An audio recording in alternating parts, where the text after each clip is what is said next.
एक देसी गाय के 125 से 150 बीघे खेती कर सकते हैं अगर एक देसी गाय हमारे पास है प्राकृतिक। दूसरी बात कि पेड़ पौधे जो है, वनस्पतियाँ जो हैं, हम इनको सम्मिलित करेंगे इस खेती में। जो भी दवाइयाँ या खाद बनेंगी हमारी, वो या तो आपके घर पे जो चीज़ उपलब्ध है, हमारे खेतों में जो पैदा होती है, उसका प्रयोग करेंगे, और दूसरा इन वनस्पतियों का, पेड़ पौधों का प्रयोग करेंगे। हम बाहर से कोई भी चीज़ खरीद के नहीं लाएंगे। इसीलिए इस खेती को जो है जीरो बजट गौ आधारित प्राकृतिक खेती कहा गया है, क्योंकि इसमें हमारी जो लागत है वो लागत जीरो हो जाती है। हमारी लागत जीरो हो जाती है, हमें लागत में कोई पैसा खर्च नहीं करना पड़ता। और यदि हम रासायनिक खेती कर रहे हैं तो इसमें हमें जो है लागत हमारी वो बहुत आती है। अच्छा, जैविक खेती और रासायनिक, ये प्राकृतिक खेती में फर्क मालूम आप लोगों को, या एक ही है? एक ही है। नहीं, रासायनिक और प्राकृतिक तो अलग हो गई, और जैविक, ये 3 पद्धतियां हैं। लेकिन जैविक और प्राकृतिक ये एक है या अलग अलग है? जैविक क्या चीज होती है, प्राकृतिक क्या चीज होती है, अभी आप लोगों को जानकारी नहीं है इसकी। देखिए, जैविक खेती, ऑर्गेनिक जिसे बोलते हैं, वो वह खेती है जिसमें हम किसी भी रसायन का प्रयोग नहीं करते हैं, लेकिन हम लैब में बनी हुई चीज़ों का, फैक्ट्री में बनी हुई चीज़ों का प्रयोग कर सकते हैं। बीज शोधन के लिए बेवेरिया बैसियाना या ट्राइकोडर्मा या सुडोमोनास, ये जैविक बीज शोधक हैं, इनका हम प्रयोग करेंगे बीज शोधन में। लेकिन रासायनिक में हम अन्य चीज़ों का प्रयोग करते हैं, तो ये जैविक है। और दूसरी जो नेटिव कंपोस्ट है, घास फूस से जो हम कंपोस्ट खाद बनाते हैं, या वर्मी कंपोस्ट है, ये हमारी जैविक में आती है। प्राकृतिक में नहीं आता सर? नहीं। अच्छा, हाँ, यही तो फर्क है। और प्राकृतिक खेती जब हम करेंगे तो इसमें हम बीज शोधन के लिए न तो ट्राइकोडर्मा का प्रयोग करेंगे, न किसी अन्य लैब में बनी हुई चीज का प्रयोग करेंगे, फैक्ट्री में बनी हुई का। हम सिर्फ जो है प्रकृति ने जो दिया है, जैसे कि बीजामृत हम बनाएंगे बीज शोधन के लिए, तो उसके लिए हमें जो है केवल 3 चीजों की जरूरत है। देसी गाय के 5 किलो गोबर की, 5 लीटर गौमूत्र की, इस किताब में सब दिए विधियां और सामग्री, तो आप पढ़ लेना बाद में। 50 ग्राम चूना, 20 लीटर पानी, और 1 मुट्ठी जीवांश युक्त मिट्टी, जंगल की या पीपल या बरगद के पेड़ के नीचे की, जहां कोई रासायनिक चीज न जाती। केवल इन चीजों से हम बनाएंगे, ये हमारी कृति है। तो जैविक में हम कार्बनिक खाद जो दुकानों पे बिकती है, 50 किलो की बोरी था 200 रुपए की, आप उसको डालते हैं, वो फैक्ट्री में बनती है। लेकिन जब हम प्राकृतिक खेती करेंगे तो इसमें हम फैक्ट्री से, यानी कि दुकान से लाके कोई भी वस्तु नहीं डालेंगे। इतना ये फर्क है। जैविक हमारी कॉस्टली है, जैविक खेती में लागत अधिक है, आप ये भी समझ लो, रासायनिक से भी ज्यादा अधिक है। लेकिन उत्पादन में जैविक और प्राकृतिक दोनों में ही शुद्ध मिलता है, उत्पादन में कोई फर्क नहीं है। इसमें भी 100% जो है कि प्योर है जैविक में, और प्राकृतिक रूप से भी प्राकृतिक। इतना आप लोग समझ। कार्बनिक चीज क्या होती है साहब? देखिए, कार्बनिक खाद वो खाद है, कार्बनिक खाद जो है, जैसे कि हरी खादें हैं, लकड़ी, पत्ती, घास फूस, ये जो है पदार्थ है जब सड़ते हैं खेत में तो इसको हम कार्बनिक पदार्थ बोलते हैं। अगर कार्बनिक खाद खेत के अंदर नहीं होगी तो हमारे जो सूक्ष्म जीव हैं उनको खाने के लिए भोजन नहीं होगा। क्योंकि देखिए पौधा जो है किसी भी चीज को, जैसे यूरिया डीएपी वगैरह जो आप डाल रहे हैं या भैंस का गोबर, इसको पौधा कभी सीधा नहीं खाता है। जैसे कि आप लोग गेहूं खाते हैं, चावल खाते हैं, उड़द मूंग आलू टमाटर सब खाते हैं ना, अगर ऐसी की ऐसी आपको परोस दी जाए सीधी सीधी तो आप खाएंगे दादा? बताएं, आप खाएंगे? नहीं खाएंगे। कब खाएंगे आप? जब घर में भोजन बनाने वाली जो महिलाएं हैं, जब इस सामग्री को वो भोजन का स्वरूप दे देंगी, ठीक है ना, तब आप उसको ग्रहण करेंगे। इसी तरीके से जो भी आप अपने खेत में डाल रहे हैं सामग्री, चाहे किसी रूप में हो, लेकिन उसको जो हमारे सूक्ष्म जीव जब भोजन के रूप में परिवर्तित कर देंगे तभी हमारा पौधा उस भोजन को ग्रहण कर सकता है, अन्यथा वो जमीन में ऐसे ही पड़ा रहता है।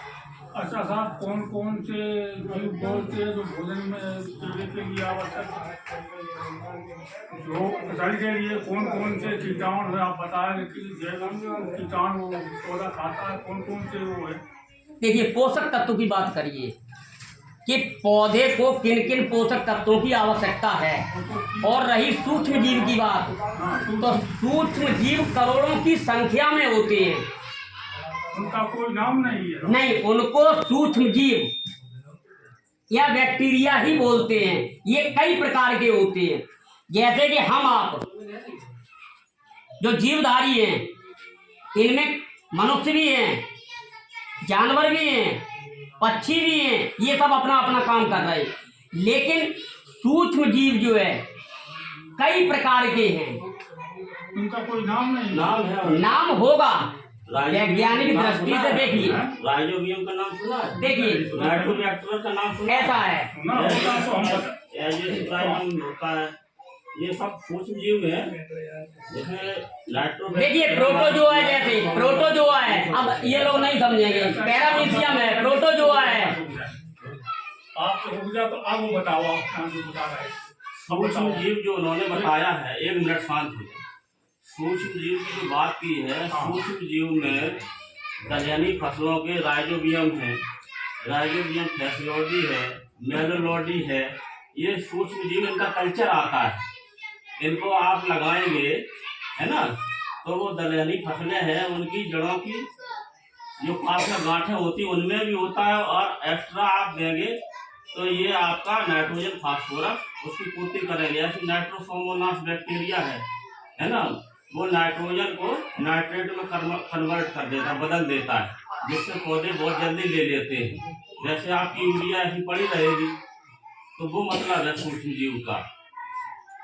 ये छोटे छोटे हैं जो आपको नंगी आंखों से दिखाई नहीं देंगे। पीएचबी सर, ये बात बता रहे हैं वो।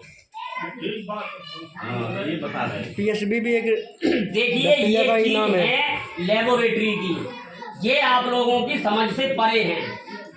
अगर हम बता भी दें, आप प्रोटोजोआ को पहचान लेंगे क्या? आपके पास यंत्र हैं या पैरामीशियम है या जो जी है कि नाइट्रोजन को नाइट्रेट में बदलने वाले हैं बैक्टीरिया, तो उस पर मत जाइए आप। जो चीज अपनी समझ से परे है, जिसे हम देख नहीं सकते हैं, जिनके बारे में कोई जानकारी नहीं, तो वहां तक न पहुंचे।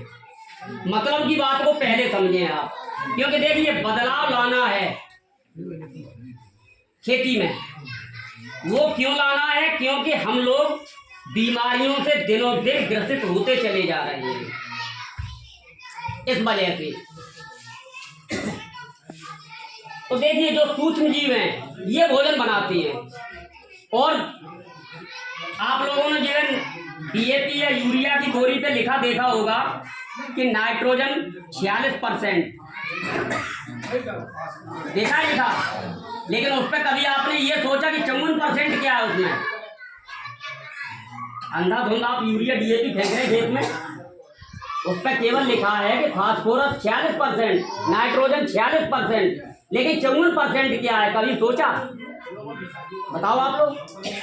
हम लोगों ने कहा सोचा, हम लोगों ने डालना है नहीं डालना है, अंधाधुंध डालना है, वही तो बात है। देखिए ये 54% जो है ये वेस्ट है, ये क्षार है। अगर आप डीएपी जब डालते हैं अधिक, तो जो 46% फास्फोरस की मात्रा है उसको जो है पौधा उसमें से भी कितना ग्रहण करता है? मात्र 1.5 से 2%। आप चाहे जितना खेत में झोंक दें डीएपी, यूरिया, पोटास या सूक्ष्म पोषक तत्व, ठीक है ना, लेकिन 1.5 से 2% ही पौधा उनको ग्रहण करेगा मात्र। बकाया कहाँ जाएगा? हाँ, ये प्रश्न आपका सही है कि बकाया पौधा अपने जीवन के लिए कहाँ से लेगा पोषक तत्व, क्योंकि 100% चाहिए ना। तो देखिए बाकी का जो 98 से 98.5% है वो प्रकृति ने दिया है पौधों के लिए, इसी प्रकृति में विद्यमान है। वो प्रकाश संश्लेषण के द्वारा पौधा लेता है, तभी तो देखिए पौधे को 16 पोषक तत्वों की आवश्यकता होती है। ये तो आप लोगों ने सुना ही होगा। अब 21 की जरूरत पड़ने लगी, अभी तक 16 की। 16 में 3 पोषक तत्व ऐसे हैं जिनको प्रकृति ने दिया है, वो आपको कहीं खरीदने से नहीं मिल रहा। ऑक्सीजन, कार्बन, हाइड्रोजन, ये 3 पोषक तत्व जो हैं ये हमें प्रकृति ने दिए हैं फ्री में, और इन्हीं 3 पोषक तत्वों से पौधा अपना 98 से 98.5% भोजन स्वयं बना लेता है। जैसे ही सूर्य निकलता है, पत्तियों के ऊपर किरणें पड़ी, उन्होंने अपना क्लोरोफिल ये बनाना शुरू कर दिया और भोजन उनका बनने लगा। तो जो आप डाल रहे हैं तो केवल 1.5 से 2% ले रहे हैं।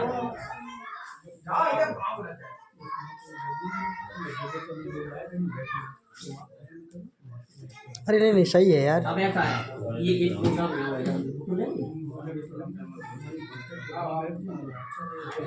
क्योंकि लोग भी बढ़ रहे हैं, नहीं इतना बढ़िया तो नेचर है। वेस्ट हो गई, वेस्ट हो जाती है, जमीन में रह जाती है। डीएपी देखिए वही हम बता रहे हैं।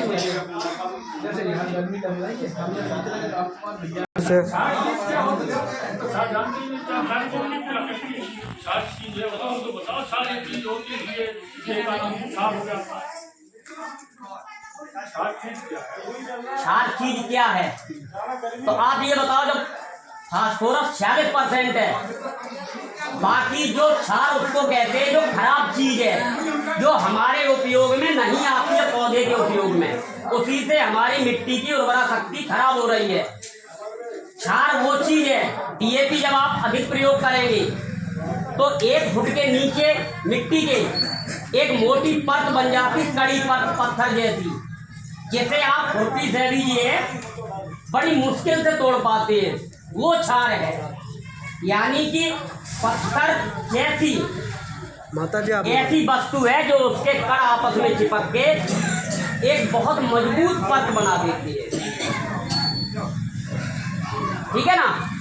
तो अधिक डीएपी डालने से हमारी मिट्टी में ये स्थिति बन जाती है कि 1 फुट के नीचे मिट्टी इतनी कड़ी हो जाती है कि फिर पानी जो हम लगाते हैं वो पानी नीचे जमीन में नहीं जा पाता है।